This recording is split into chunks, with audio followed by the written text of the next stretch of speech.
Welcome to Fast Pace, the new growth, leadership and management podcast featuring Josh Phegan and Dean Mackie. We wanted to peel back the layers on what happens in the world of fast-paced real estate agencies, from new leadership models to the management challenges we all face each day. This is about a new era in the estate agency sector. Rapid changes to business models, service lines, remuneration and growth present the greatest opportunities that we've ever seen. Sit back, get inspired, grow your skills, and reimagine what's possible with Fast Pace. Every Friday, wherever you get your podcasts, on Spotify, Apple Podcasts, and Josh Phegan Digital. Dean, a big topic on the lips of a lot of real estate agents, AI and real estate. So ChatGPT, is it going to do me out of a job? Is it going to help me to write better ads? Is it even going to write that proposal so I can win against my competitor down the road? Dean, what actually is AI? What is the opportunities that you're seeing so far inside the residential real estate space? For those that don't know, let's really give them an upskill from zero to hero quite quickly. Thanks, Josh. Look, we've been working with AI in our business for a long time now. We've got some native AI in our business and some off-the-shelf AI that we've refined. And so native is what you build? Yeah, right? correct. Yep. Correct. Mm-hmm. And there's differences in different types of AI and what they do, whether it's machine learning, generative, etc. So, we haven't got enough time to go through it. But what I would say to you is this: is that Warren Buffett only last week, and Warren Buffett's a pretty smart dude, right? He went on record at his annual general meeting to say that AI will change everything in the world, everything in the world. And I honestly think we are. And a lot of people don't realise it. Some do, some don't. But I think we are witnessing one of the biggest life-changing things that we're going to experience. We had the mobile phone and the internet and big data, all that stuff. But I think this particular moment in history is interesting, and it can have pluses and minuses. And I don't want to get into the philosophical discussion around pros and cons, but it is here. And I think that if you were to sort of ask Henry Ford about when there was horses around and people said, what do you want? They'd say, we just want faster horses, right? And that's a quote from him, because then we measured it in horsepower, didn't we, when the cars came out? There you go, right? So then, but the people weren't thinking, about what that change was going to be, and when it changed, then we had motor cars, right? So and now we don't have motor cars, we get electric motor cars, and so the world changes really quickly, but this particular thing with AI is already in your life, whether you know it or you don't. Some of the latest predictions are in the next sort of handful of years, 10% of the world's jobs will be lost as a consequence of this. In Australia, about 1.3 million jobs, by the way. Also forecasting that up to 50 to 75% of most jobs will be enhanced via AI in terms of the way that you perform your function. So I look at it and I say, man, this is something that you need to know, something you need to be across, something you need to invest in a significant way. So look, I'm prepared to share with you a list, Josh, of the things that I know that we immediately identified and we have people working on right now, because we see an opportunity to reimagine a whole bunch of different functions in our business, both in terms of the customer experience, the agent experience, the efficiency and productivity of our business, the way our business operates. And so if you like, I'm happy to run through. Let's go. Yeah. I reckon there's 75% of current functions will collapse and reimagine. So that's a big number. So I love that, the old Tom Peters quote, don't rebuild, reimagine. So and it just gives me so much confidence when something big happens to me, because I'm like, that's fine, just reimagine, man. Look, I got to say this to you, mate. It's more than that. I think there's a challenge here. I put a challenge out to my team, and I'll be talking about it again next week. But the big focus is, I'm challenging them, saying, look, are you good enough to get better? Because this is going to help you get better if you actually understand how to leverage it. And people sometimes, I can't say, mate, are you good enough to get better? And if you are, you'll start to embrace some of these things. So, for example, in our sales part of our business, we can see that AI will really transform how we provide customer service. AI has the potential.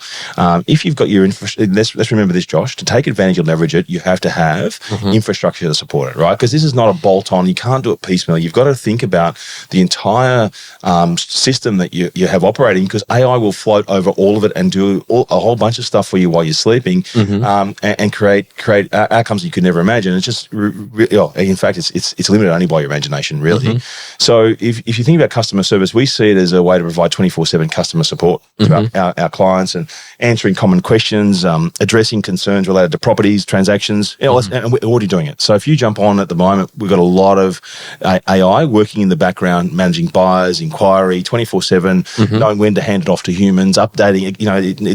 It does that. It then goes through any conversations it has. It then identifies if we have that person in our CRM. It goes in, updates the CRM, provides all the information into the CRM. If there's a reason for someone to activate something, it does all that stuff for us, right? So we see customer service being really, really enhanced by this, both in sales and property management. We also see that lead generation, is a huge part of this, right? So having, your program to engage website visitors and social media followers, gathering all that contact information and qualifying the leads. And we've been doing that already. We've been testing and trialing this, and we've been getting some incredible results, qualifying leads for follow-up for both sales and IM. So, you take that and you go, man, there's so much work you could be doing with that first-party data that you have coming in that you're not, with AI to qualify the customer in a way you might not get to on your own, to know whether you should be talking to that person or not. Things like, of course, property searches, market insights, all the trend data, all that sort of stuff, transaction support. Like, this isn't about efficiency, operational efficiency. Transaction support inside your business to make your business more efficient, drive the cost down to serve, but equally give your agents more time in front of customers. We see the ability to provide that through the transaction process, including scheduling appointments, sending notifications, answering questions around contracts, documents, legal requirements. All that stuff is already happening, right? So we've got that up and running, and we're completely seeing the benefit from that. That's allowing us to think differently about other parts of the process. So that's in sales. In investment management, it does the same thing. So I will go through the whole customer support piece 24/7. Rental applications. We can see, this to assist prospective tenants in filling out rental applications, answering questions, the application process, all those sorts of things, providing assistance and document submission, lease renewals, reminding tenants, upcoming leases, all those sorts of things, answering questions and guidance on terms and conditions, maintenance requests, helping tenants submit maintenance requests.